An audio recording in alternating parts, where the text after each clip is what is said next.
Welcome to this week's main event on our Breakdowns and Bets. We've got Dustin Poirier against Charles Oliveira for what I think is like the actual real title fight. I think that Poirier should have gotten that title fight when Khabib vacated the title, but he didn't. He didn't want it because he had Conor McGregor in his eyesights because he had that. He wanted the payday. He had a Conor McGregor payday, okay? So Poirier and you want to put a stamp on it too, show that the second victory wasn't a fluke. Exactly. The first one happened. Let's get that. They're 1-1 now, yep. and so we need to finish this trio. And then separate from that, you have Oliveira on the other side, who fought Chandler for the belt, and of course we saw how that went. But now I feel like the winner of this fight will be the true lightweight champion. So let's get down into breaking these two fighters up and seeing their paths to victory. Dustin Poirier, to win this fight against Charles Oliveira, the first thing that he needs to do is he's naturally a southpaw anyway, okay? So we're in a southpaw orthodox stance. Oliveira has been hurt to the body a few times. We see that. We know that he can be hurt there. He's a natural southpaw. He wants to fire that left middle kick again and again from the outside, especially because Oliveira is such a tall fighter and such a tall stance. Even if he doesn't land it clean, it forces him to shell up a little bit, which is going to be harder for him to continue to counter.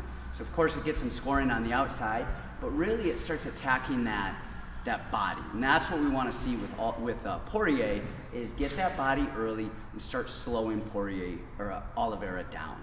Next is Poirier does a really good job when people throw at him. He shells up. He gets really narrow. He shells up here. He shells up here. He gets really narrow, kind of a Philly shell, the old George Foreman style movement. It's really hard to get inside of that unless he finishes punching. We saw him a little bit get clipped where he's thrown in there, and then all of a sudden that left hook comes over the top. It was Max Holloway kind of early in their fight because he wasn't returning back in his stance, ready to go. So he's got to be narrow, he's got to be tight, and he doesn't want to give him the openings. After that, I mean, this isn't rocket science over here. Poirier wants to get this fight into deep waters. Round 1 and 2, this is a dangerous fight, and that's where Charles Oliveira does all of his dirty work, or in that first and second round. The speed, the explosive submissions, the dynamic movements. He is a first and second round fighter. Poirier needs to take his time on the outside, but when he is on the inside, he needs to be grabbing, taking people's hats off, hockey fighting, dirty boxing and going. He wants him up against the fence, but he doesn't want to drop his head. He doesn't really want to go for a takedown. If he starts going for takedowns, all right, not only does his hat fall off, all right, but he gives that neck up, which he doesn't want to do. He wants to be here and just hanging and punching and putting his weight on him right here. He wants to get this into the third round, fourth round, fifth round, and then he starts to come on heavy and keeps going and going and going. And even though we've seen Poirier get hurt early in fights, he gets clipped, he recovers well, and he has the gas tank to do that for 5 rounds. We'll do it live! For Charles Oliveira, I think the keys to victory for him is going to be that lead check hook that he likes to throw. And he throws it beautifully. We saw him throw it against Michael Chandler. He rocked Chandler and then ended up going in and finished the fight that way. And we've also seen Dustin get hit with that check hook quite a bit. He got hit from Max Holloway by it, and then he also got hit by Dan Hooker.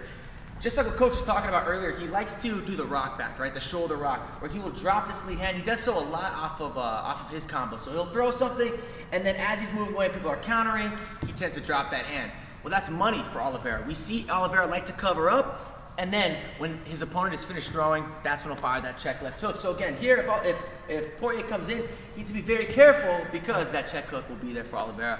So I see that playing a factor into this fight. The other thing that I think Charles needs to do is he fights very, very tall, very long, which is good. He's the taller, longer fighter of the two. But with that, it comes a very traditional Muay Thai stance, right? He's very square, likes to bounce that lead leg, likes to show the knees, but he doesn't move his head offline very well. Dustin Poirier is a phenomenal boxer. We've seen that. Arguably the best boxer in the UFC, at least he likes to think so. So with someone who has really good hands, it's important for Oliveira to keep his head constantly moving offline. If he's coming in and he's square, Yep, he's going to be a sitting duck for Poirier. He needs to come in, stay long, but he needs to keep the head moving. That way he's a little bit harder to hit. And it's no secret, too, Charles Oliveira has a nasty submission game. He has more submissions in the UFC than any other UFC fighter in history, including guys like Damian Maia and Royce Gracie. So I think another key to success for Charles is going to be his submission game. Dustin likes to press, and I think that it's going to actually play into Charles' favor. When Dustin starts to press in, if Charles can shield up, cover the distance, and start looking for those chokes. And what Charles does such a good job of is he takes the neck and then he jumps into those guillotines. So from here, once he wraps around the neck, he's gonna jump guard, and from here, be able to find his finish. Lastly, everybody talks about how good Charles' striking and jiu-jitsu are, and not a lot of people talk about his wrestling, but we saw his wrestling against Michael Chandler in their last fight.